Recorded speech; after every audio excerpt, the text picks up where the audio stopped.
Welcome to Ramalakshmi A to Z. మన స్టైల్లో ఏ అంటే అడుగు, జెడ్ అంటే జ్ఞాపకం. ఆ రెండింటి మధ్యలో మన జీవితమే ఒక అందమైన ఓల్గాస్. నేను మీ రామలక్ష్మి.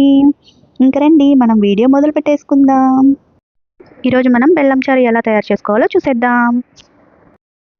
బెల్లం చారులోకి కావాల్సిన ఇంగ్రీడియంట్స్: నిమ్మకాయ సైజ్ అంత చింతపండు, అదేవిధంగా దీంట్లోకి మసాలా పొడికి చిన్నులపాయ ఒకటి, ఒక స్పూను పచ్చెనపప్పు, ఒక స్పూన్ కందిపప్పు, ఒక స్పూన్ ధనియాలు, ఒక 10 ఎండుమిర్చి, కొంచెం కొబ్బరి, కొన్ని మిరియాలు, కొంచెం జీలకర్ర తీసుకున్నాము. అదేవిధంగా మనం చింతపండుని నీళ్ళల్లో నానబెట్టుకోవాలి.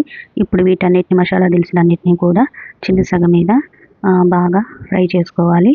ఈ విధంగా ఫ్రై చేసుకొని తర్వాత చల్లారిన తర్వాత పౌడర్లా వేసుకోవాలి మిక్సీలో.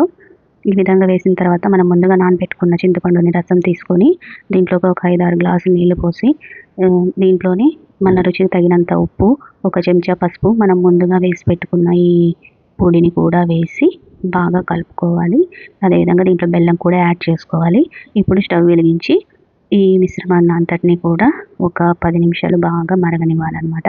దీంట్లోనే కరివేపాకు కూడా వేసేసి బాగా మరగనివ్వాలి. చూస్తున్నారు కదా, ఈ విధంగా బాగా మరిగిన తర్వాత దీంట్లోనే ఫైనల్గా కొత్తిమీర వేసుకుంటే బాగుంటుంది. ఈ విధంగా మరిగిన తర్వాత దీంట్లోకి మనం తిరగమాత వేసుకోవడానికి ఒక 2 టేబుల్ స్పూన్ల ఆయిల్ అయితే తీసుకొని దీంట్లో ఆయిల్ హీట్ ఎక్కిన తర్వాత పోపు దినుసులు కూడా వేసి కొంచెం వేగనిచ్చి దీంట్లోనే కరివేపాకు కూడా వేసి ఈ పోపుని మనం ఈ బెల్లం చారులో వేసేయాలన్నమాట. చూస్తున్నారు కదా, ఇంకా ఫైనల్గా అయితే మనకి ఎంతో టేస్టీగా సింపుల్గా బెల్లం చారు రెడీ అయిపోయిందనమాట.